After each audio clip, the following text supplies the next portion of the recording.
combining the power of a car, the elegance of a coupe, and the off-road ability of an all-terrain vehicle, combined with excellent handling, comfort, and safety in one car, is not an easy task. But the demand is great, and the Audi Q7 was simply doomed to be born. The premiere of the Audi Q7 super crossover took place in 2006 at the Frankfurt Motor Show. The car was impressive in size. For example, it was 30 centimeters larger than its relative VW Touareg, and the declared capabilities in terms of cross-country ability. By the way, at the time of the appearance of the model, the Q7 traction control system, which imitates differential locks, really knew no equal. However, you and I, of course, are more interested in the weak points of this prestigious model. Of course, there are no budget powertrains for the Q7. Even the younger representatives of the engine range have impressive performance. Petrol 3.2-liter VR6 with 350 horsepower, reliable, and due to the staggered layout of the cylinders is very compact. With proper care, it lasts a long time, and at the same time it is quite maintainable. The more powerful 4.2-liter V8 has a lighter alloy block than the VR6, but it received a lot of criticism in early production. For cars of 2006 to 2008, significant statistics have been accumulated on failures in the operation of elements of the cylinder-piston group. Features of the operation of light alloy blocks in these cases imply the need to replace them. During the warranty period, such a problem will bring inconvenience from moving on a replacement car provided by the dealer, and in the post-warranty period, a state close to a heart attack. Replacing an engine in a dealer's service station will cost 6 zeros, in rubles, of course. It should be noted that on cars of later years of production, the causes of these malfunctions are not observed. Regulatory costs for gasoline engines include the replacement of spark plugs every 60,000 kilometers, 18 to 20,000 rubles, and the replacement of ignition coils as needed. The cost of the coil is about 4,000 rubles, plus diagnostics for finding a faulty one is also 4,000 rubles. Now let's move on to diesel engines, which, according to statistics, have received the most recognition in our country. The 3-liter TDS V6 with a capacity of 233 horses and a torque of 500 Nm is subject to a relatively low vehicle tax, is reliable, economical, cheap to operate, for which it is popular. Its only weak point is the throttle assembly. The failure of the node is due to the peculiarity of its location in the engine compartment. Due to contamination of the throttle linkage, the hinge wears out, and the linkage jumps off. Since there are 2 rods, the repair involves diagnosing a jumped rod, 8,000 rubles, and replacing the damper unit, 25,000 rubles.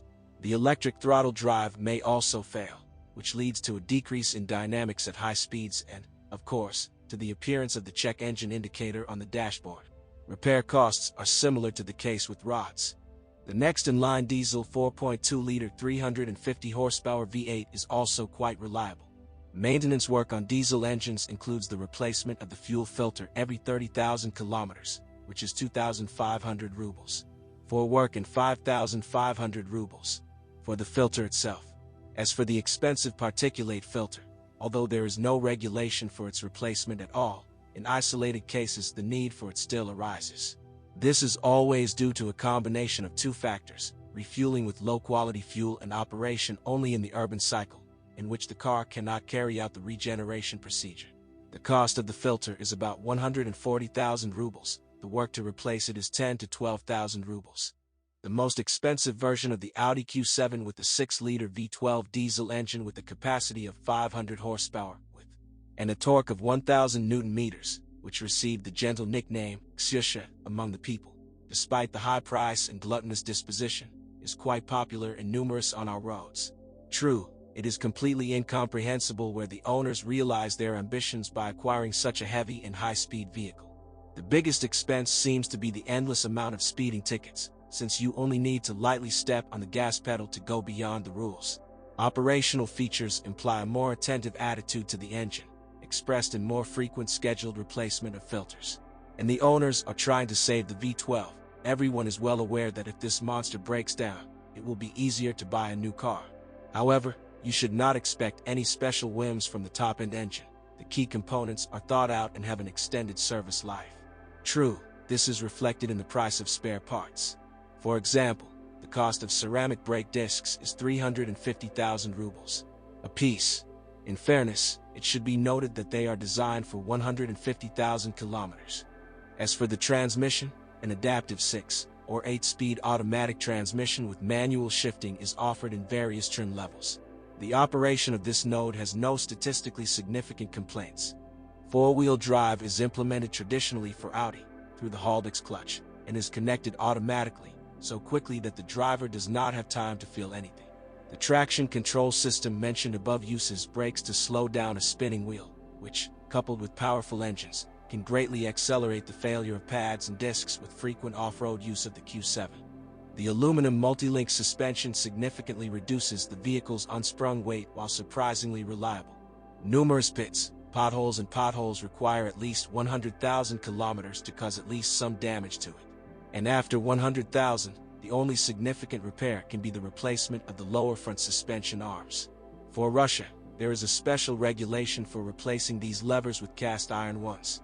Repair is not cheap, with mandatory adjustment of the angles of the front wheels, and will cost 85 to 90,000 rubles. For the American market, a suspension with springs and two-tube shock absorbers was offered as standard, while in Europe there was an adaptive 5-mode air suspension with variable stiffness shock absorbers and a body roll balancing system depending on the load. The air suspension has several optimal settings for different driving modes: comfort, automatic, dynamic, lift and loading mode. The electronic filling of the car is rich in modern navigation systems, multimedia and monitoring the state of the car. The MMI interface allows you to control the operation of multimedia devices, navigation system and other functions.